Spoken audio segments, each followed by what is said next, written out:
افغانستان میں تو 40-50 کلومیٹر کے ایریوں میں بانٹے ہوتے تھے. یہ وہاں پر کانٹریکٹر سے امریکن سے پراپر بھتا وصول کرتے تھے, پیسے لیتے تھے.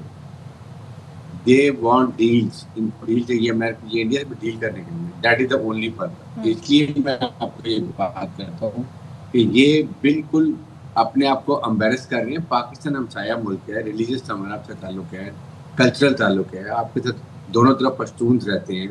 ہم آپ کو ہر قسم کے لاجسٹکس بھی دیتے ہیں. ہم آپ کو گندم, چینی, فرٹیلائزر, ٹریڈ, افغان ٹریڈ, ہر چیز دیتے ہیں, اس لیے کہ ہمارے افغان بھائیوں کو پرابلم ہے. بٹ یہ جو افغان طالبان رجیم ہے یہ الیکٹمیٹ ہے. یہ نہ یہ الیکشن کروائے ہیں, نہ یہ ان کی مرضی کی افغان کی حکومت ہے, نہ یہ ایتھنک بیلنس گورنمنٹ ہے, نہ یہ پولیٹیکل انکلوسیو گورنمنٹ ہے. اس لیے ان کی لیجیمیسی نہیں ہے. یہ تو مرضی کا کام کر رہے ہیں. میرے خیال میں یہ دے شوڈ انڈرسٹینڈ کہ ان کو رہنے دو. یہ اس لیے ان کو سمجھ نہیں آ رہی ہے اس بات کی. حارث صاحب ایک چیز بتائیے گا کہ خیر پختونخوا میں افغان کیمپس کو بند کر دیا گیا ہے. اس کے بعد ابھی تھوڑی دیر پہلے خبر آئی کہ کراچی میں قائم جو افغان بستی تھی 40 سال پرانی, اس کو بھی مسمار کیا جا رہا ہے. اب یہ جو قابض افغان طالبان اور فتنہ الخوارج کا گٹھ جوڑ ہے, دہشت گردی کے ساتھ ایک نیکسس بن چکا ہے. پاکستان کی جانب سے افغان پالیسی میں کسی تبدیلی کا امکان ہے, اور اگر ہے تو یہ کتنی ناگزیر ہے, کتنی ضروری ہے؟ دیکھیں, ایک تو یہ افغان ریفیوجی جو ہے نا, یہ یہاں سے کراچی سے بھی ان کو نکل, میں داخلہ تھا, ہم نے اس وقت 1.5 لاکھ لوگوں کو بھیجا تھا. اب ان کو ہمیں ہر حالت میں بھیجنا ہے جو 15 لاکھ کے قریب پر پاکستان میں پھیلے ہوئے. اور یہ جب جائیں گے نا واپس, تو ایک تو ہمارے ملک سے کرائم ریٹ, نارکوٹکس جو ہے یہ سارے ختم ہو جائیں گے. پھر یہ نرسری ہے جہاں پر یہ آ کے سہولت کاری ہوتی تھی, ان کو ٹیررسٹ پہ چھپتے ہیں آ کے ان کو, پھر اس کے بعد یہاں سے جگہ میں چھپ لیتے ہیں, بعد میں اٹیک کرتے ہیں, وہ ختم ہو جائے گا.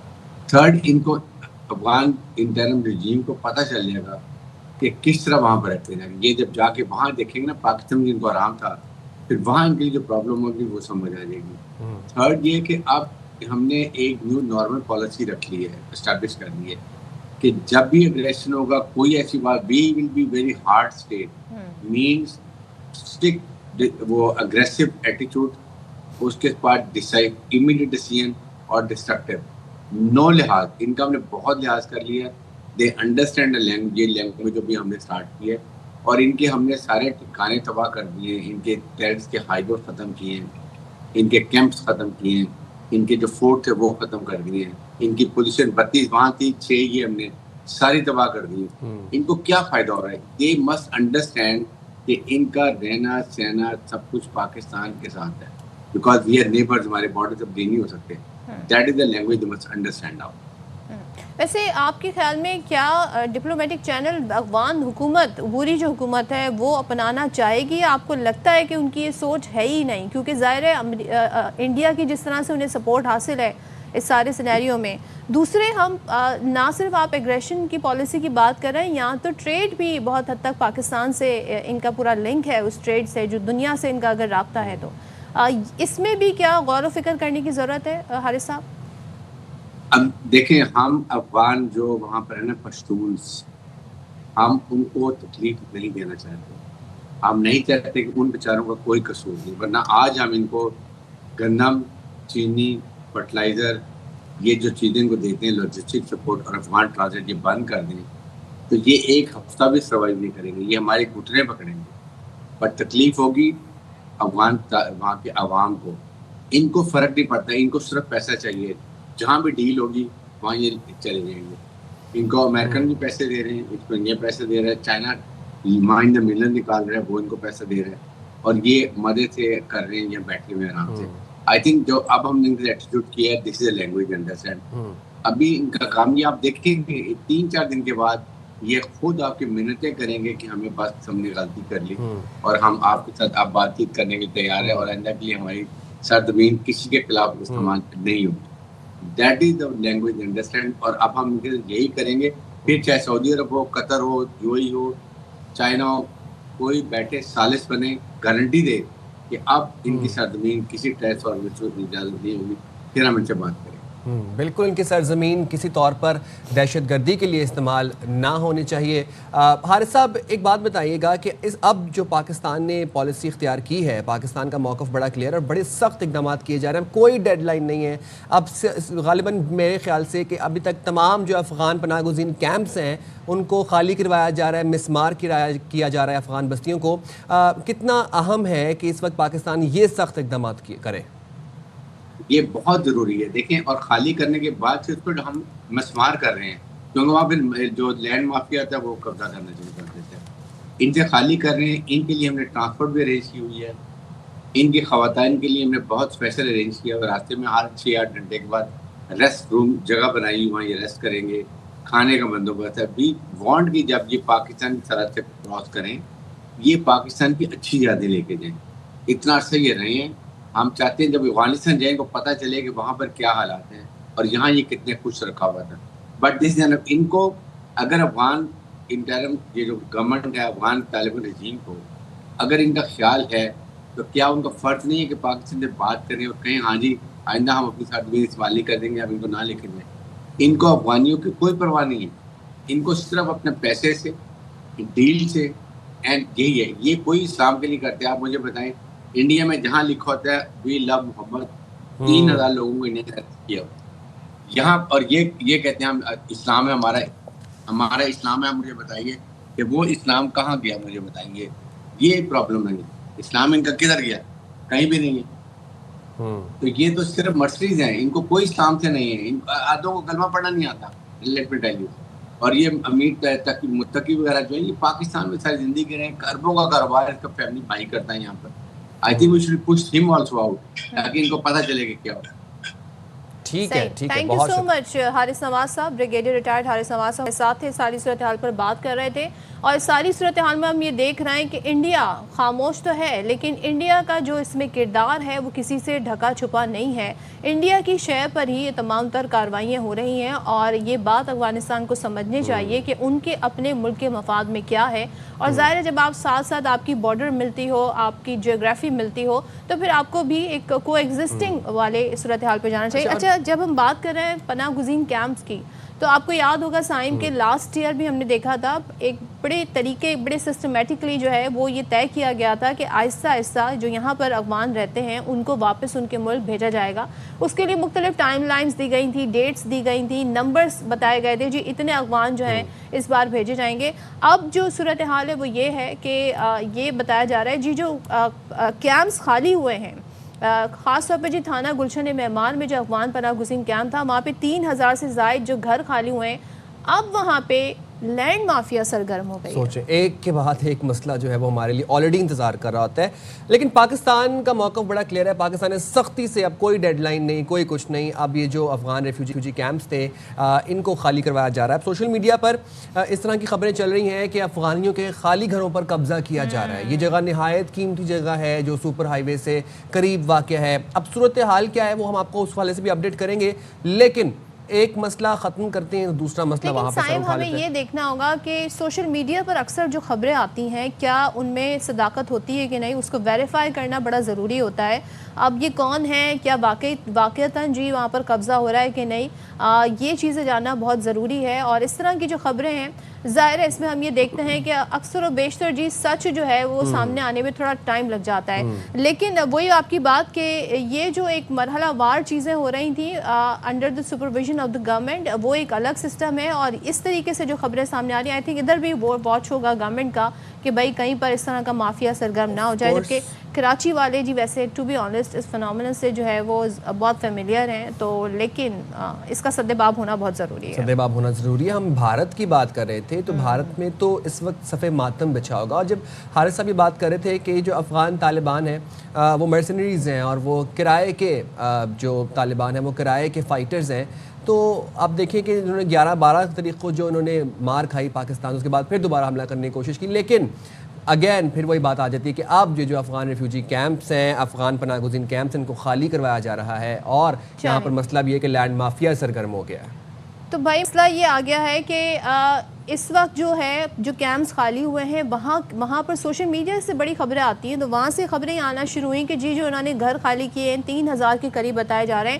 وہاں پر جی قبضہ مافیا سرگرم ہو گیا ہے. سوشل میڈیا پر جو یہ خبریں چلی اس میں جی کتنی صداقت ہے؟ اب ظاہر ہے اس سارے سلسلے میں انتظامیہ کی جانب سے کیا اقدامات اٹھائے جا رہے ہیں وہ دیکھنا بہت ضروری ہوگا. بالکل جی. تو ہمارے ساتھ ڈی آئی جی موجود ہیں. بہت شکریہ عرفان بلوچ صاحب, آپ نے باخبر سویرا کے لیے وقت نکالا.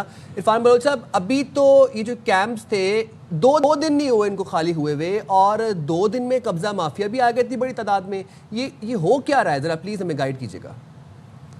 جی میں آپ کو تھوڑا سا یہ بریف کروں کہ افغان کیمپ یہ 1985 کے بعد یہاں پہ اسٹیبلش ہوا تھا, اور میرے خیال میں یہ جو پاکستان یا ایسے سمجھے کہ کراچی یا سندھ میں سب سے بڑا ریفیوجی کیمپ تھا, اور اس میں جو افغانیوں کی تعداد تھی وہ تقریباً 30,000 کے قریب تھی.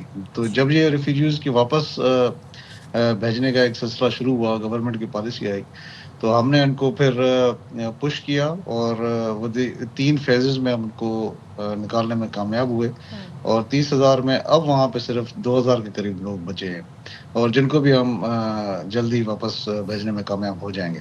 لیکن انفارچونیٹلی ہوا یہ کہ جو گھر انہوں نے خالی چھوڑے تھے, کیونکہ بیسیکلی یہ جو افغان کیمپ ہے یہ ایم ڈی اے کی لینڈ ہے, یعنی کہ یہ گورنمنٹ کی لینڈ ہے, اور گورنمنٹ نے ہی ان کو سیٹلمنٹ کرنے کے لیے یہاں پہ یہ لینڈ دی تھی.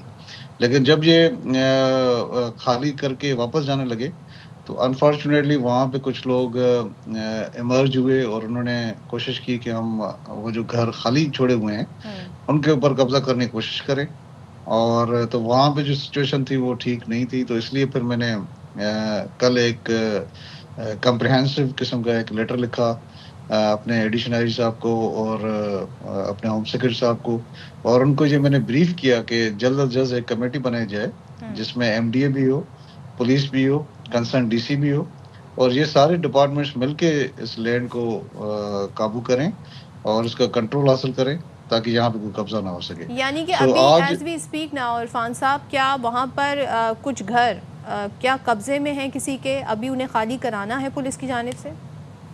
نہیں, اس میں پھر یہ ہوا کہ کل پھر ہم نے ایک حکمت عملی بنائی, اور کمشنر اسٹاف سے ہم نے ڈسکس کر کے پھر ہم نے یہ طے کیا کہ ہم وہاں پہ ایک گرینڈ آپریشن کرتے ہیں, اور جو گھر خالی ہیں یعنی کہ جن کے اوپر خطرہ ہے کہ وہاں پہ آگے لوگ قبضہ کر لیں گے, ہم نے یہ سوچا کہ ان کو ہم ڈیمولش کریں گے, ان کو ختم کریں گے تاکہ وہاں پہ کوئی قبضہ نہ ہو سکے. تو وہ آپریشن ابھی جاری ہے وہاں پہ, اور بڑے ہی کامیاب طریقے سے جاری ہے, اور مجھے پوری امید ہے کہ آج کے دن میں اور کل تک ہم سارے گھر جو خالی ہو گئے تھے ان کو ہم ڈیمولش کر لیں گے, اور زمین جو ہے وہ واپس ایم ڈی اے کی کسٹڈی میں دے دیں گے. واپس ایم ڈی اے کی کسٹڈی میں جائے گی. عرفان صاحب, کوئی ریزسٹنس تو نہیں آ رہی؟ نہیں, ابھی تک تو کوئی ریزسٹنس نہیں آ رہی, اور ہم نے کافی بڑی تعداد میں پولیس وہاں پہ ڈپلائی کی ہے, تو مجھے پوری امید ہے کہ وہاں پہ کوئی ریزسٹنس نہیں ہوگی, ہم کامیابی سے آپریشن کر لیں گے. ٹھیک ہے, بہت شکریہ. عرفان بلوچ ہمارے ساتھ تھے اور ساری صورتحال بات کر رہے تھے. ہمارے نمائندے نذیر شاہ, ان سے ذرا جانتے ہیں کہ وہاں صورتحال ایکچولی میں ہے کیا, اور باقیتاً جو یہ بتایا جا رہا ہے جی, اور یہ زمین جو ہے اس کی ویلیو, اس کی لوکیشن, کیونکہ کراچی میں خالی گھر, خالی پلاٹ جو ہے نا بڑا جی قیمتی ہوتا ہے, اس کا حصول بڑا مشکل ہوتا ہے, اور یہ بڑی پرائم لوکیشن پر ہے. مجھے ایسا لگ رہا ہے اس سے میں کوئی ریئل اسٹیٹ کا ایڈورٹیزمنٹ. خیر نذیر, آپ کی طرف آتی ہوں, ذرا بتائیے گا مجھے کہ یہاں پہ صورتحال کیا ہے. عرفان بلوچ صاحب سے بات ہوئی ہے تو وہ کہہ رہے ہیں جی ریزسٹنس کوئی نہیں ہے, یہ کوشش کی گئی تھی, لیکن ہم ایک کمیٹی بنا رہے ہیں جس میں پولیس ہوگی اور تمام تر متعلقہ لوگ ہوں گے, اور ایم ڈی اے جو ہے پھر اس کے حوالے کر دیا گا. ابھی یہاں پر قبضہ مافیا ہیں کیا اطلاعات ہیں؟